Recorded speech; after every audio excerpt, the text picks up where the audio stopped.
All right. Well, I've got Elizabeth with me. She is a fractional VP of marketing and also two exits in the past two, working at a number of different tech companies and one in stealth now, which I'm very curious once that comes out of stealth who that company is. Maybe we can get into that in some future months here. But anyway, welcome to the show. Thanks for jumping on for a bit.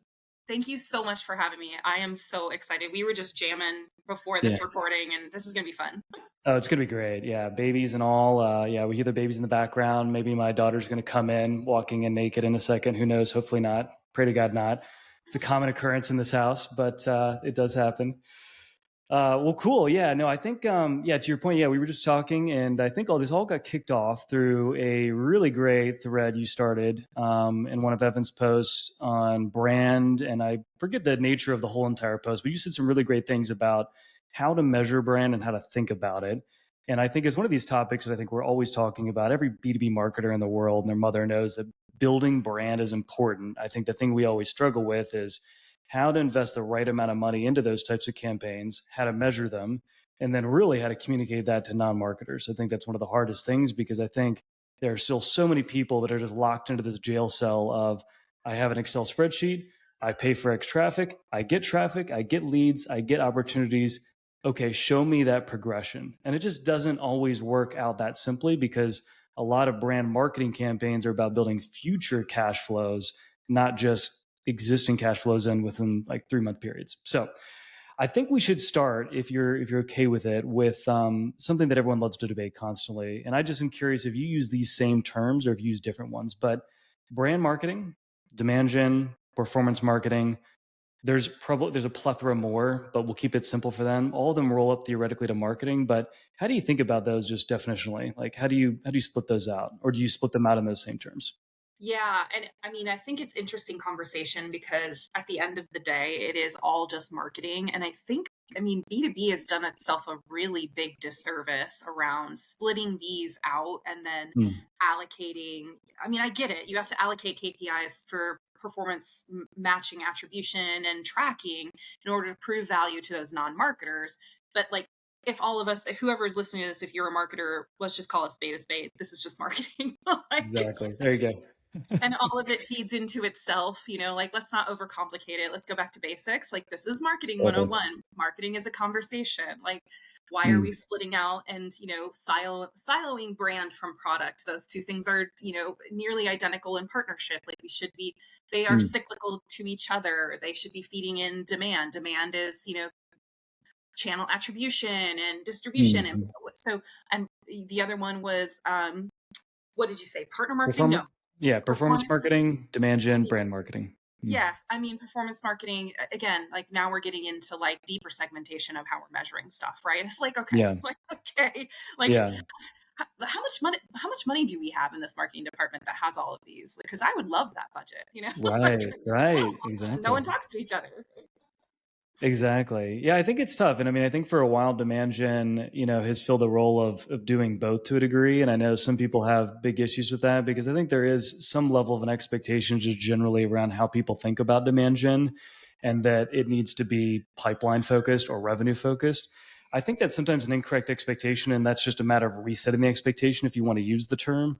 If it's something where everyone thinks demand gen is about those things, then sure, maybe it's better just to call it, hey, this is a brand building type of activity and this over here is a sales activation type of activity. If we have to simplify it and then make sure that those campaigns are segmented. But do you see demand gen, like where do you see kind of demand gen in the state it's at right now? I mean, has it evolved? Is it getting different? Is it getting more confusing in your opinion, or where do you see Yeah, it? I think it's getting more confusing because I think people are Yeah. confusing themselves. So stepping back from just like looking at the umbrella of marketing. So I know, demand and performance, like those have been lumped together when before it was just kind of this cosmic. I mean, from the other side of the fence, brand and product have been split out, and those two things should never have been split out, in my opinion. Right. You're looking at like B2C, the old adage of like Coca-Cola would, you would, I mean, they wouldn't be caught dead, wouldn't be caught dead splitting out their brand from product. I mean, their product is their brand. I mean, rightfully Right. so. So, I know it's a different business model, but looking at it from that B2B lens is like, why are we micro splitting these hairs down this like, Right. now we're just creating complication and funnel and silos between these departments for lack of conversation and caginess, right? Just because we are trying to prove value to people who don't necessarily speak a marketing language, which we can definitely Agreed. talk about and get into a little bit later with LTV and all that other stuff. But as Yeah. far as like my viewpoint on demand should be in concert and partnership with product and brand, because those things are being fed together. These are Yeah, they all should this. work together. Yeah. Yeah, I Yeah. mean, like I had earlier in my career, I was on a brand team and I was talking to a demand team, and one of the demand managers gave me what he at the time felt was a compliment, but it just made me Mhm. sad. He was like, "You are the only brand person I've ever worked with that is so collaborative and wants to work with me." And I'm just like, Oh, wow. "What? How like, what are you running in as? Like, what Right, exactly. like, are I'm so sad that you feel like you're on an island by yourself. This is just Right, devastating to me." And it was supposed to be a compliment. And I'm like, this is just right. making me so freaking bummed out, you know? Oh my gosh.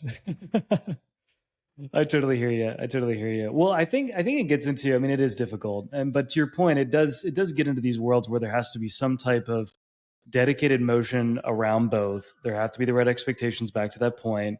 And then it gets into like, all right, well, how do we split it up? And I Mhm. don't think there's any black and white formula that I have yet to hear about. I mean, I think there's what we were just chatting about a second ago.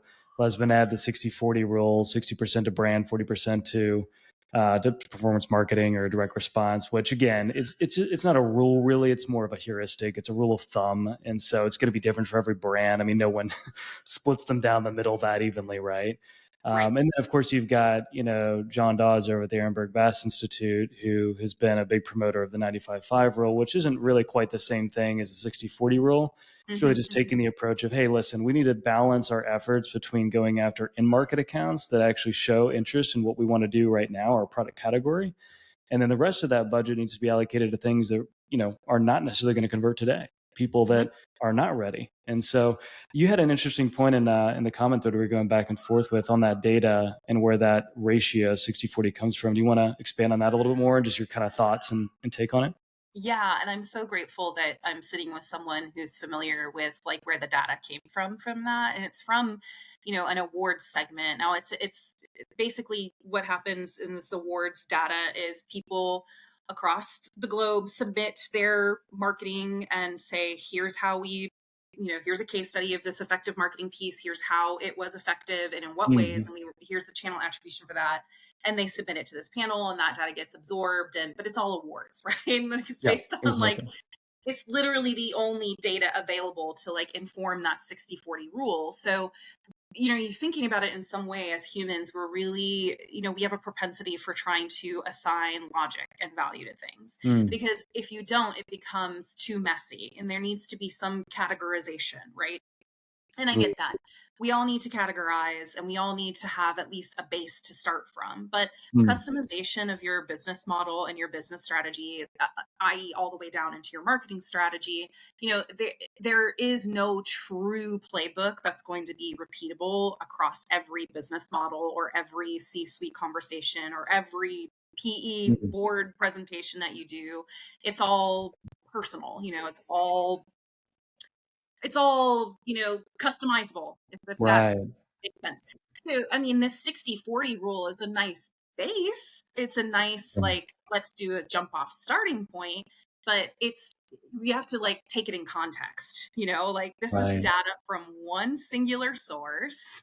Yep. People who are self-submitting the data to win awards, talking about how cool they are, Yep. like, I don't know. I mean, take it for what it's worth. It's at least something. It's at least Yep. something, you know. It is. So, but yeah, you're also, you reference the 95-5 rule, like 95, what is it? It's like 95% of your audience is not, and it's ready to buy yet. 5% is, and I've Right. also heard other people say, like, when people are making choices between products, they usually have two in mind, and that's Right. the conversation of brands starts to get really interesting. That's influencing, like, you start looking at metrics down the funnel and life cycle marketing a little bit more, because Mm. then you can kind of see, like, okay, what's our close one rate, like, are we actually top of mind when people are making these decisions? Or are they just coming in to get to know us because they kind of already have two on their list already? But Right. they're like, my CEO wants to see three compared, and you're kind of the ugly stepchild of the third, you know? So Exactly. there's a lot to unpack here. But yeah, these numbers, these kind of philosophies, they're fine to have because they're like a thumb in the wind. But I mean, it's going to be custom per each company and what you're dealing with at that point. Totally. And I think there's so much nuance. I'm going to actually have John Dawes on the podcast early next year. He's all Cool. booked up, but I'm going to get straight to the source on it because I think Yes. people use this ratio all the time. And I was talking to him on DM on LinkedIn about it. And, it's that the 95/5 rule is based off of a 5-year inner purchase period, meaning that, every 5 years I buy X category of product. For example, if I Mhm. just bought HubSpot year one, it's not likely that I'm going to buy HubSpot for another 5 years. But the caveat is that we know that's not true for every category. Some categories are much more fluid than that. I mean, the agency space, for example, is much more fluid. And so people are usually switching agencies every 1, 2 years, sometimes even sooner than that, depending on results. And so that means that you've got a lot more people in market than you actually think. And so I think it's, again, like one of those things, good heuristic, good rule of thumb. To your point, you got to split it up because otherwise it just gets crazy messy. And you're like, what do I do? Yeah. But you have to have something that you have to do a little bit of math there, or a little bit of an estimation to get a little closer to those numbers. And that gives you maybe a better guide on how you split things up. Yep. Um, Yep. I was curious, do you have any? I mean, I know you were director of brand marketing at SalesLoft, if I got that right. And I'm curious if you remember, back when you were there, did you have any? I mean, these numbers I think are always interesting from a theory perspective, and many marketers don't even know about them really. But like practically, when you get into it, and when you were at SalesLoft, just use that as an example. Did you have a specific budget allocated to brand? Was that how it worked? Did you ask for a specific budget? How did you go about that? And I mean, does it come down to these numbers again, or was it not at all related and it's something completely different that you guys just did internally? SalesLoft is a world-class example of category leadership. Like the Hmm. brand team over there is phenomenal. The people I worked with at the time while I was there, I was brought on to do transformation of the company. My Hmm. specialty is transformation. So, stakeholder buy-in, unsticking people from where they are now, target market research, building, ramping, developing. So I was there during an incredible time. So they were Hmm. growing from 50 million ARR to 100 million ARR. And Wow. while I was there, they had hit 75 million within the first couple of months that I mean, the momentum was incredible. So this brand that they had Right. built ahead of time was basically the focus of category leadership, domination. Hmm. So they had an incredible amount of, headwinds already. So what they really believed strongly was, look, we're best in market. We are loved by, so many sales reps. We're an incredible product. We believe in ourselves. Hmm. Our values are, from the core top to bottom, employee values, mission, vision, values, it's there. Hmm. And so when we're talking about budget allocation, a large portion of it was segmented out for demand, but brand had a chunky, very Hmm. large budget considering, the size that they were and the capacity that they were operating at and Hmm. their growth trajectory because they understood the assignment. They knew Hmm. very, very much that it was about conversation and obsession, customer obsession and Hmm. love and domination and category leadership. So their investment in those things, in partnership, in brand, content development, visual development, that was Hmm. really, really important to them because they were skyrocketing themselves at that time. Right, right. But I mean, practically speaking, though, like when you got into it, was there a formula used, or was it literally just, hey, we want to dominate the category, we're just going to allocate, pick a number, say 20% to brand, finger in the mouth for people who can't see what I just did, put it up in the air and see where the wind's blowing type of thing? Or was there anything that was a little bit more scientific about it? And it doesn't have to be a scientific answer to this, but I'm just curious because I think people are just practical. Like, what's the practical way to like think about this? Or is there? Or is it Mhm. just hard and we just need to kind of do the best we can? I think it defaults into it's hard, do the best you can. The Yeah. CMO at the time, Sydney Sloan, fantastic, incredible woman, She's very, great. very sharp. Yeah, she's very focused on demand. She came from Adobe at that time. Now she's at G2. She's so incredible. And so, at the time, I know that she was really pushing for category leadership, and this was it was a top level OKR for the company. This was she really fought for that budget, and then the VP I reported to also was fighting for that budget as well, and they really showed up at the table and had a conversation, and they had a seat at the table they had a seat at the table to hold conversation there. But Right. it was the CEO, at the time was very adamant about it as well. He wanted to be Mm. the best. There were competitors in the market that he felt were eating sales off's lunch, so to speak, whether it Mhm. was true or not, that force, that focus, singular focus is really, really important because, that was the trajectory of growth. In the cosmic universe of brand development and allocating budget and looking at it at the stage that if someone is listening to this right now and trying to, they're like, yes, sure, I want to invest in it, and everyone's telling me to invest in it. Tell me what to do. Right. Right. Here's my suggestion. If you're taking a look at your budget and you are trying to allocate between what performance marketing or demand gen Mhm. versus brand awareness tactics, you need to look at the stage that you're in. Mm. So, I'm going to have different advice from the 0 to 1. You really need to get butts and seats at that point. You need to Mhm. spend a good, I would say more than half of your budget on, something that's, you can do attribution or, like Mhm. short-term gains, because you need to prove value to, if you're a portco and you've got a Right. private equity or, whatever investing in you, that Sure. board is going to be breathing down your neck. So you Yep. have to prove short-term gains, right? But on the opposite end of it is you cannot build something, you cannot build an engine without putting gas in it, and brand Mm. is the gas. So you have Right. to also build for long term. So yes, the more than half of that from 0 to 1 will need to be in some sort of like demand capture, Sure. something there. Sure. Sure, that's logic.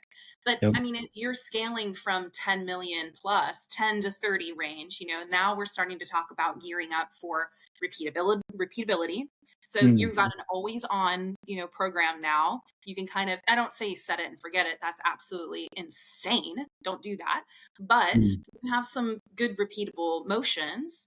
Now it's time to explore across the life cycle. Now it's time to explore, you know, um, Mm. that lifetime value, like what's going on there. Now it's time to explore metrics around, your closed one. How are we, Mm. integrating this brand experience and product messaging in with sales? How is that happening on the land and expand? Now we Right. can start to flow outside of those short-term gains. Then from 30 plus, now it's about you. Hell yeah, you better be investing in your brand. You better be putting a ton Right. of budget behind it, because now we're Mm. here to dominate. Like we are Right. to destroy, because you've made it. You made it. Congrats. Right. On the road Right. to 100 million. Let's go. I love it. I love it. I think that, what you said is, I think, really wise, though, the 0 to 1. And I don't know if you meant that as like a revenue threshold or just in the beginning stages of an early stage SaaS brand, right? Maybe let's leave it more broad like that. But Mhm. I think you're 100% right. And I think that, a lot of times you're just not going to have that luxury of spending a lot on long-term programs, normally, because even from SaaSter, typically the runway of a SaaS brand is 12 to 18 months to live. And then Yep. you're out of money. And so programs that are looking out, 3-4 quarters in advance, and brand is not like a quick instant turn it on type of thing. It's something that develops over time using distinctive assets, getting triggers that align with people, that so when they think of a brand, they have associations in their mind around that. And so these things are going to happen quickly. And so one of the things that we actually did, to kind of add to your point around SalesLoft, and let me know what you think about this, but what you can do, at least to get an idea of like how much existing demand is out there in the market, is if you wanted to take an easy channel like Google or Bing or something that typically is more of a direct response channel, you could literally just size up all of the high intent searches based on the keywords that make sense for your brand, and then understand how many people are searching for those things on a given 30-day period. And that could at least give you some idea, as well as CPC ranges, give you some idea that, okay, if we wanted to capture all the impression share for people that are showing their intent in our category on 2 channels in this case, then we could size that up, generally speaking, get an estimate of it. Maybe that's, hey, $50,000 worth of spend would be required to get to 90% search impression share. That could be one way to think about it. Now, we all know that not everyone goes to Google and Bing to search for stuff. There's all sorts of channels that are happening outside of that. Sometimes we're not even going to them at all, right? Because we're accessing memories first. We're hearing about someone on LinkedIn on whatever the channel. And so we completely skip the Google and Bing place. So it doesn't mean necessarily that's the full amount of demand. But what do you think about that? Do you think that's a good conduit of finding a way to size up the amount of in-market demand for splitting out, say, a performance marketing budget versus, say, a brand budget? Yeah, absolutely. I mean, if we're getting down into the roll up your sleeves nitty gritty, like you can always run like a search lost is kind of, like old classic for your performance, like ads and stuff on Google specifically. I'm talking about Yeah. just to see like what your performance is doing against competitors for like your top nearly branded. I mean, we're not talking like name brand keywords. We're talking like if you're a pet food, like pet food, pet, whatever Right. bullying word. Exactly. I follow you. Yep. Yeah. Yep. So I mean, it's just this classic, right? But as far as Mhm. brand awareness goes, this goes back to the idea of like, the concept, the ethos of, Mm. people have two companies in mind. You may be the third stepchild, whatever.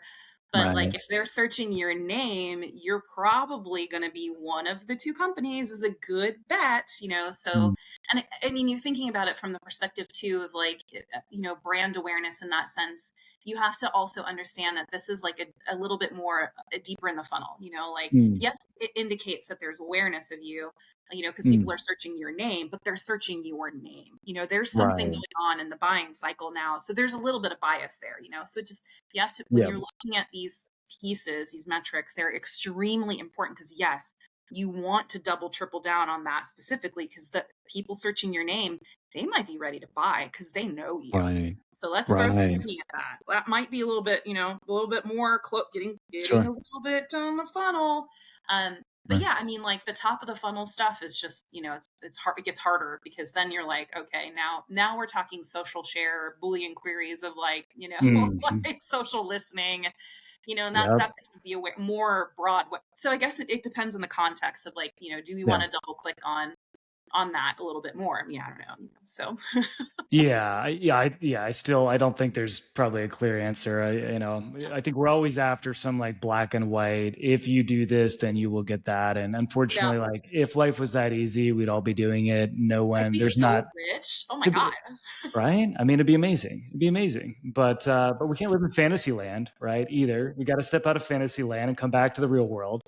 But I think you segued into something perfectly, and I think this comes back to your comment on his post, and so on Evan's post that is. And so you were talking about LTV, you were talking about intent data across customer life cycles, et cetera. We're talking about market share. I was mentioning some things that you just alluded to when you look at overall brand searches increasing, and then you talked about market share and some other things. But if you had to keep it really simple and there were just a few metrics, because we can't, there's so many things to measure, right? And not everyone can measure all these things well. If you were going to run a brand campaign today for a company, like what are the three things that you would measure for that campaign and any tools that would be needed ultimately to measure those things? Anything that comes to mind? Yeah, really great question. And I'm going to put it in context to a much smaller budget too, because not everybody Great. has that. I know you mentioned like if you had 50,000 a month to throw into these like two channels, and I mean I've worked with quite a few smaller companies who maybe don't even have that. They have an all in 15,000 instead of 5015. Exactly.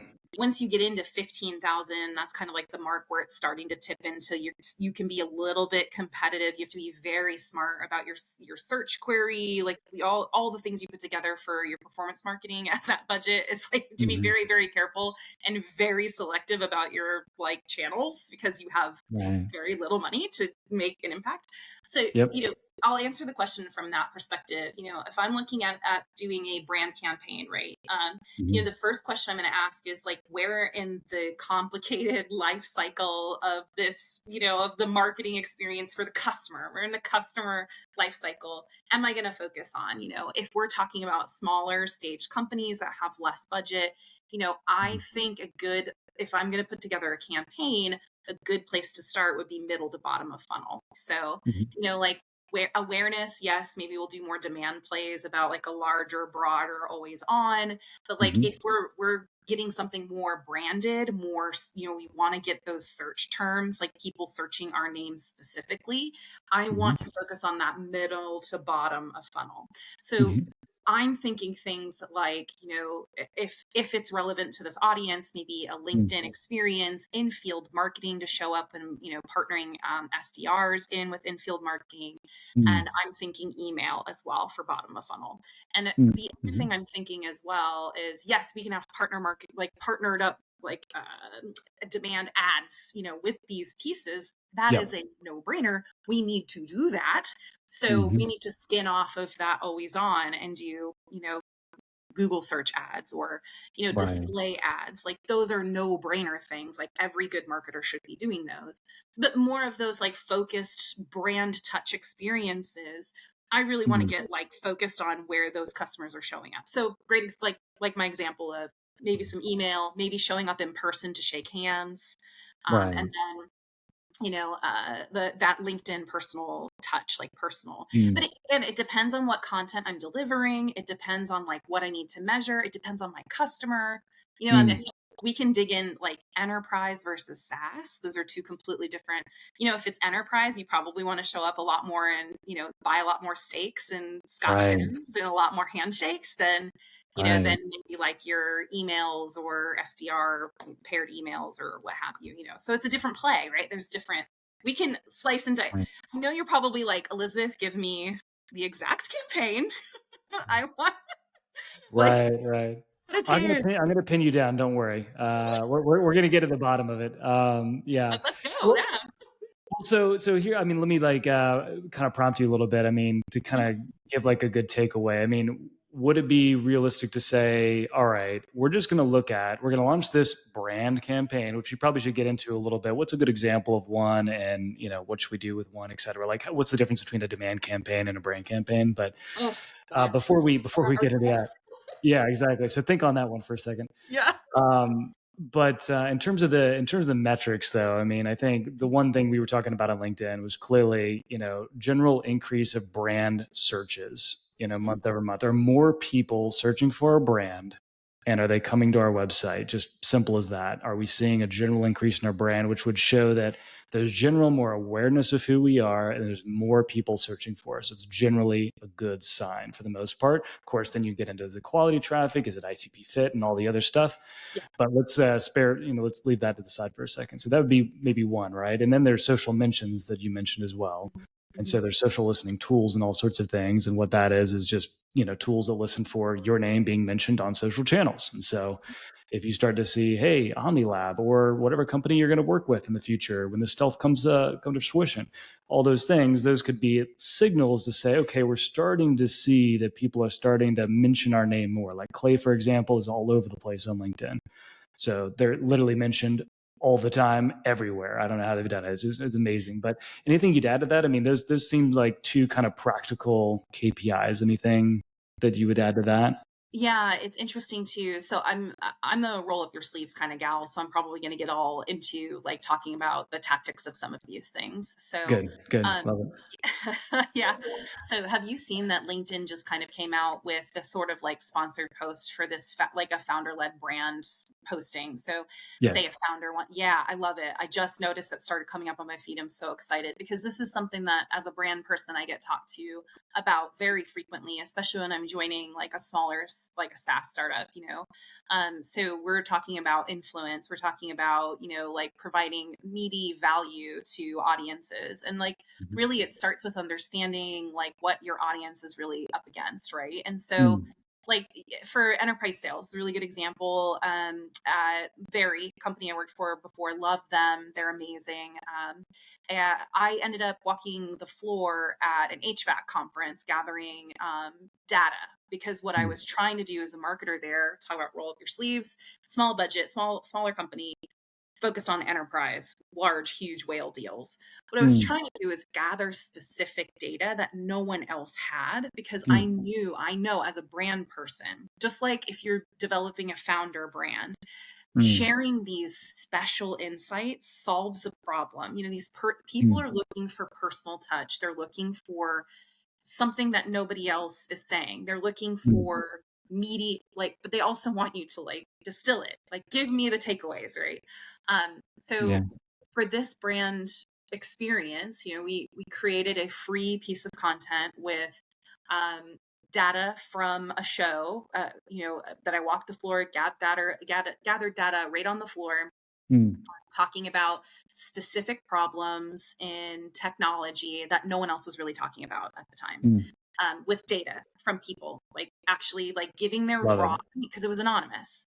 So splitting that out and like, peppering it across multiple channels, having, very like C-suites talk about it, you know, putting influence, which is hard to how do you measure influence? There's some ways you can, but come on, it's very hard. Right. Then you start seeing people's names pop up and they go, oh, who's the CEO attached to? Oh, this company. Then they start searching the company because they're like, what the hell is this? And Mm. then those mentions start going up. And it's like Yeah. all of this is interconnected, which is again why I know I'm like, let's pinch the bridge, the nose bridge of like, that's why it's so complicated and It it's is. so messy and soupy. And Elizabeth is talking about Mm. 500 things because they all kind of go together, right? They do. They do. It's difficult. It really is. I mean, Yeah. I think, yeah, you can try to simplify it as much as you want, but it still gets a little bit messy at the end of the day, right? Yeah, I mean, the reality of it is if any marketer is listening to this, trying to figure out what they need to do to increase brand awareness, is that you need to step back and read the room. You need to Mm. understand that there's going to be a segment of your marketing and budget that has to be attribution based, because that is the conversation at the table that non-marketers understand. They understand numbers. CEOs and boards understand numbers.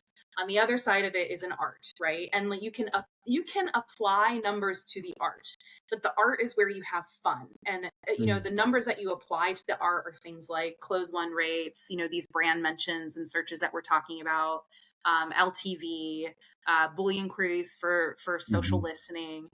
These are the beautiful, but that is an art, and you need to find the places that data helps Right. tell the story of the art that you're putting. And then great marketer is creative. So yes, they're data scientific, but there's a creative element to it as well. And a great marketer is going to marry those two elements and know that there's some give and take and push and pull.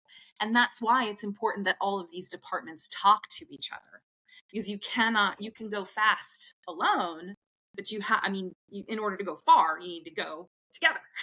Right, exactly. Well, I think to your point too, I mean, these work in combination. They work in cadence together, brand and demand. And so when you think about brand, right, you're trying to create familiarity and associations and refresh memories in people's minds. And so that's the number one goal: mental availability, physical availability, et cetera.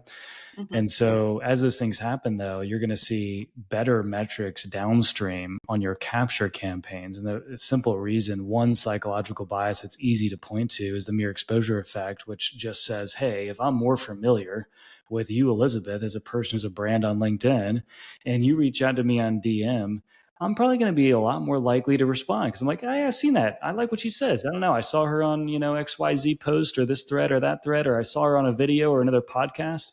And so those things are really meaningful. And the same thing's true with founder brand that you were alluding to earlier. I think that founder brand creates a really direct connection to someone that's a human, element of the brand, right? Because I think we all want to relate human to human, not necessarily go to a company page and just hang out or hang out on a resources page. We want to, relate to a specific human. And so I think that we need to keep that in mind always with these campaigns, that it's not like this does that and this does this thing over here. Like they're working together in unison, and it's not about keeping them separate. And I think you make an amazing point because, we're talking about, the 60/40 rule, and it's like we're building these things because we need someone to tell us, and like, who do we trust? Okay, so someone said something that pinged my ear and now I'm trusting them. And they said something that confirms what I'm Exactly. experiencing. So yes, it's like this 60/40 rule. Okay, yes, but it's based on data that is confirming my bias or what have you, and it's like Right. building this experiential touch point with human pieces embedded into it. Like we can't forget, like, the old saying of like marketing is to just talking to humans. It's humans talking to other humans. And so, it's like, how do we get these human touch points in? So, great, that example I had around you know getting this special intel and data off of the floor that nobody else has, that's going to be Mm. more influential because it is like a somewhat so and so said this. Right. And that's interesting to me. And I want to hear more about that because it's humans talking to humans, right? It's the same thing. So it's the Exactly. same, and I think peppering that in, not forgetting the human element and peppering that into, you know, demand can't exist without brand. There's just no way. Like, what are you going Right. to put out in the universe if you don't have like that connected Right. experience? Exactly. So, I mean, Exactly. it's all interwoven. I think it's madness to kind of silo out these larger B2B SaaS has done, I think, a poor job of, creating all these silos because product and brand go together and brand and demand go together and performance goes with all of it. And so it's like, Right. Yeah, it's tough. It's tough. I mean, yeah, they go together is the bottom line. And yeah, so we gotta all treat them as a thing that need to be done at the same time. And yeah, there may be different allocations at different points in the company, right? In the early stage, you might be focused a little bit more on demand because you need to prove results. You've got less runway.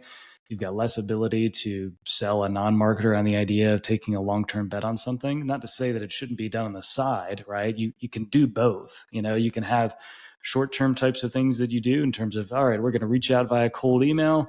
We're going to go to a couple of events. We're going to hustle up some leads on Google Ads. But at the same time, we're also going to build a founder brand, and we're also going to invest in content and some of these other things. And you can have little pieces of your budget allocated to these things. You don't have to do everything, just one format, one thing that's going to build a longer term impression with your audience so that when people do come in market, they're already thinking about you versus playing the game we all play, which is, all right, well, how much more can we spend on Google? How many more leads can we get? And how do we're getting right now $300 leads. Can we get 100 more of those? We need 100 more. yeah, And it's like, yeah, where's the pipeline fairy, the lead fairy? I mean, is it you go down the street and it's just hanging out on a tree? No, it's not. mhm, Like there is a cap to the amount of people in market. And I think that's where people clearly reach, the ability on paid, especially because that's where we spend a lot of time, where they just max it out. There's just no yep, yep. more. And so you're either increasing CPAs to the point where it's just unsustainable, or there's just no more to be had. Exactly. Yeah. I mean, I've been on winning teams and I've been on losing teams, and I think the marked difference between the winning and the losing team is that, we'll focus on the negative first. A losing team only recognizes like, hey, where's my pipeline? Where are my leads? It's like, oh, we have diminishing returns. What's happening? What's happening? What's happening? And like Mhm. getting into that like losing mentality has a very deep, unsettling feeling for marketers. It causes so much stress. But the reality of it is that it's meant to be short-term returns. And if you have a Mhm. CEO or a CFO asking what's going on, what's going on, what's going on, the answer there, unfortunately, is these short-term gains are over. We have not done anything to nurture those long-term gains. And that those long-term gains take, I mean, if you're already asking what's happening, what's happening, what's happening, you're a Right. year behind in brand. Like we should have Exactly. been building this foundation from day one. Like you mentioned, like there's no reason we can't, do the classic display ads, classic LinkedIn ads, classic attribution. But smart marketers know that if they want to avoid the CFO or CEO getting in their face, being like, where are my leads?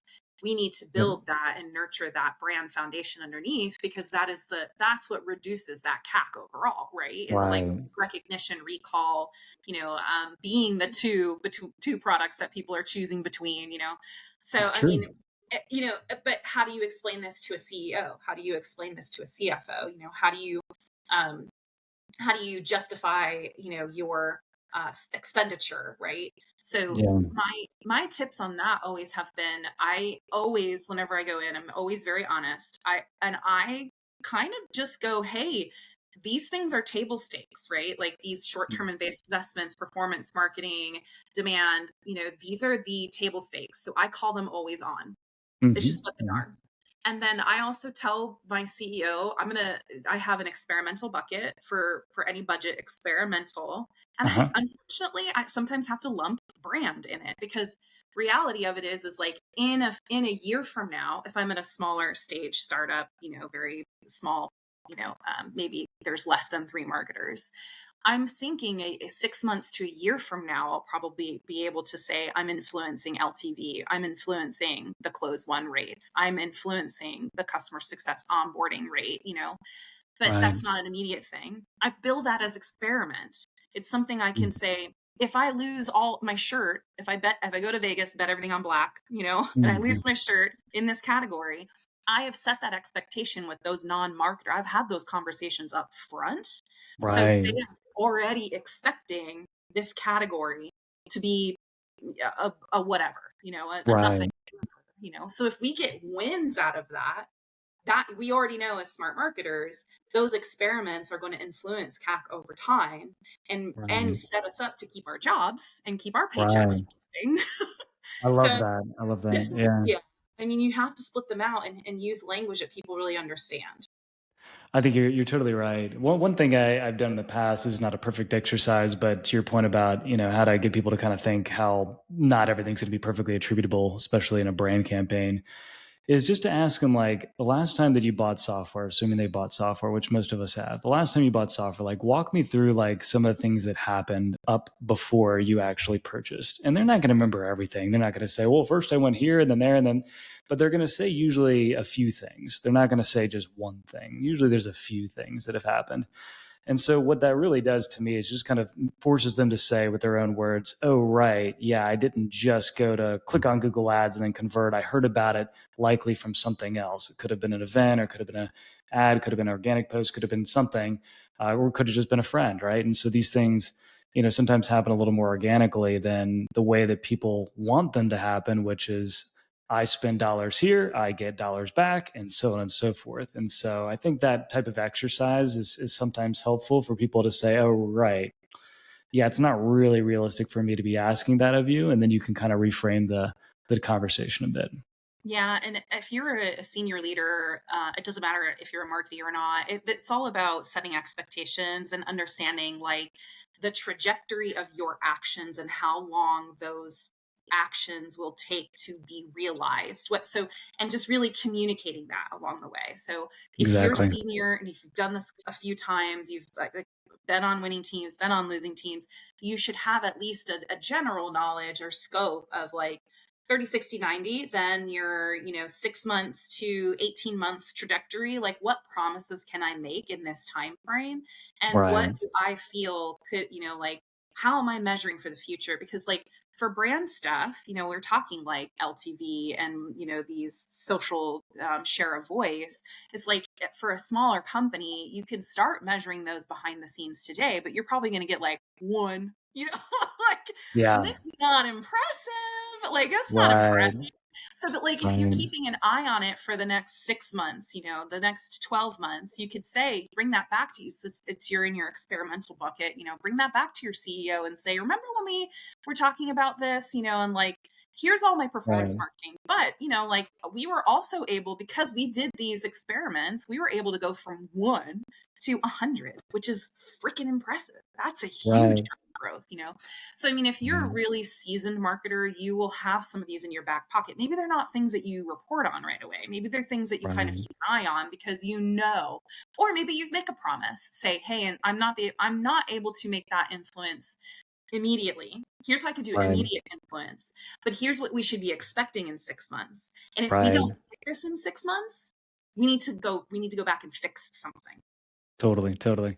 Let's end on one thing. I promised I'd keep you on schedule here, but one last thing that I want to pull back to is, you could use Sales Loft as an example, or maybe we could put this in the show notes even after. But whether through a specific example or through how you'd kind of describe the difference between a brand ad or a brand campaign, like the actual deliverable or asset, versus say a demand ad. Do you see a very like clear distinction between the two, where you could say, hey, this is not something that's going to drive demand today. It's not the goal of this. This is a brand ad.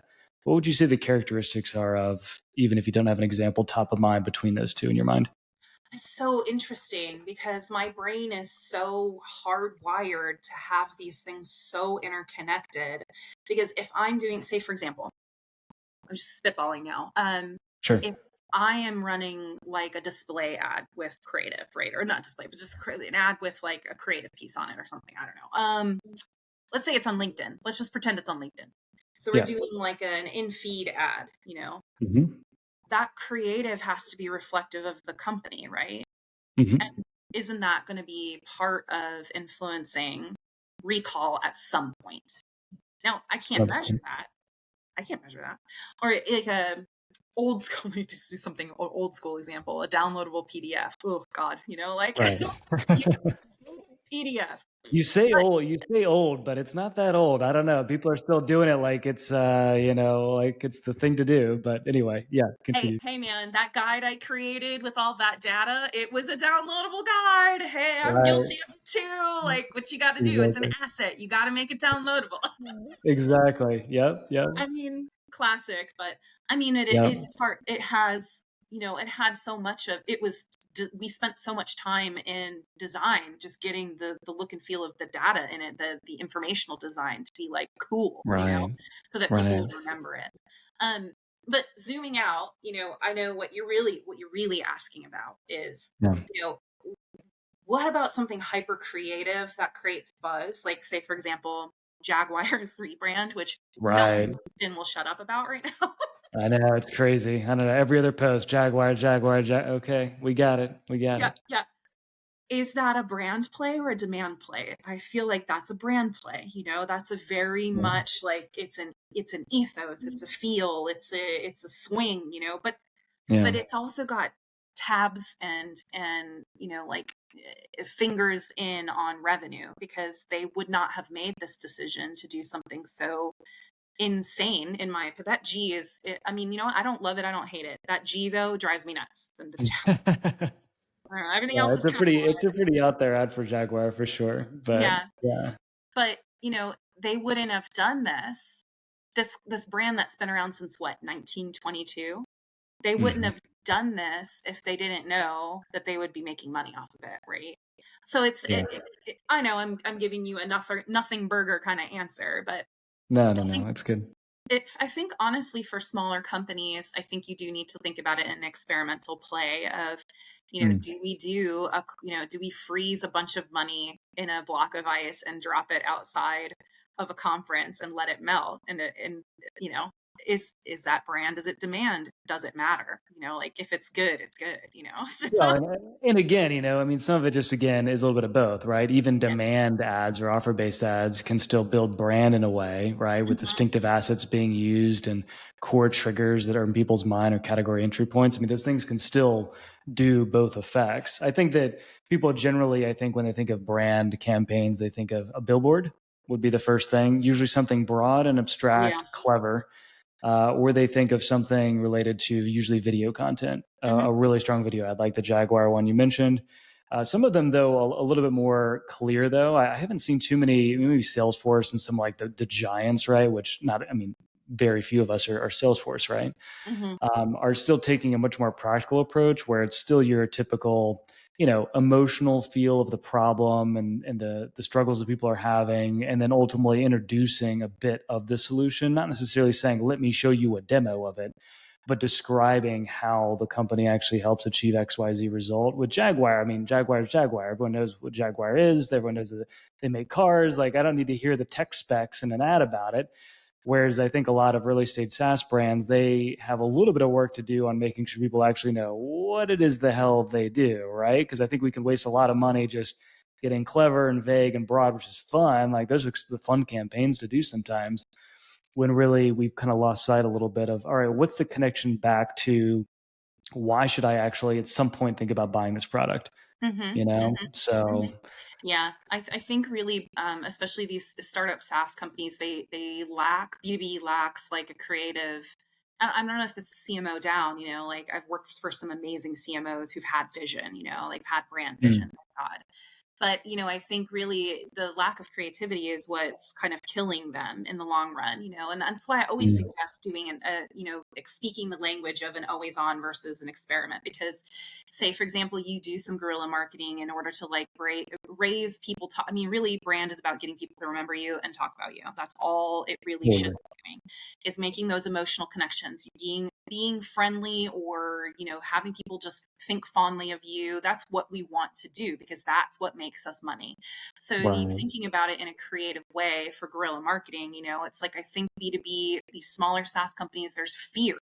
There's fear of Mm, losing their money. There's fear of losing, out to a competition. There's just fear there. So if a lot. Oh my God, so much. And that's what's preventing the creativity. So if we can, as senior leaders, get in the room and say, like, hey, let's eliminate the fear by having this experimental, the experimental bucket. I'm going to allocate this budget here because we're not afraid of losing it, because we know for a fact that out of this experiment, we're going to get a gain.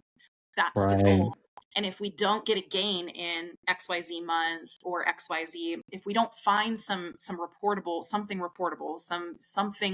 data driven, we will no longer do these, and we will do something else, because the experiments Right. never stop. That's where Right. that creativity can start to live. That's where you get those ideas of freezing a bunch of money in a block of ice, Right. putting up private conversational booths at a conference where people can have one-on-one conversations because of, whatever. I mean, there's Right. just like interesting things that we can do for guerrilla marketing to show up, because we're not afraid anymore. Once we Right. here, then I think we can start to build true affinity, true category leadership, and make a ton of money. I love it. That's a great ending. We're gonna call it there. I don't think I can top that. So, if people want to reach out to you, find you, LinkedIn the best place, or where would they go? LinkedIn's the best place. Please send all your hate mail to Elizabeth@wildcatecho.com. I accept terrible emails. I love them. Challenge me, because that's how I learn. If I said something in this podcast that made you really, really mad, please send some hate mail. I love it. I love it. I love it. That's great. All right. Well, everyone reach out. Thanks so much for jumping on. We'll continue the chat, I'm sure, on LinkedIn, and probably do another one of these in the future. All right. Well, thanks for listening to the Demand Podcast. If you liked this episode, could you do me a huge favor and leave a review? We would really, really appreciate it. This will not only help more B2B marketers learn what's working and what's not, so we all can drive more demand for our businesses. Also, if you happen to be in market and you're looking for a great partner to help manage paid media, build engaging ad creative, or set up proper conversion tracking, go to www.omnilabconsulting.com or find me, Jonathan Bland, on LinkedIn. We'd absolutely love to have a chat with you. Thanks so much. We'll see you in the next episode.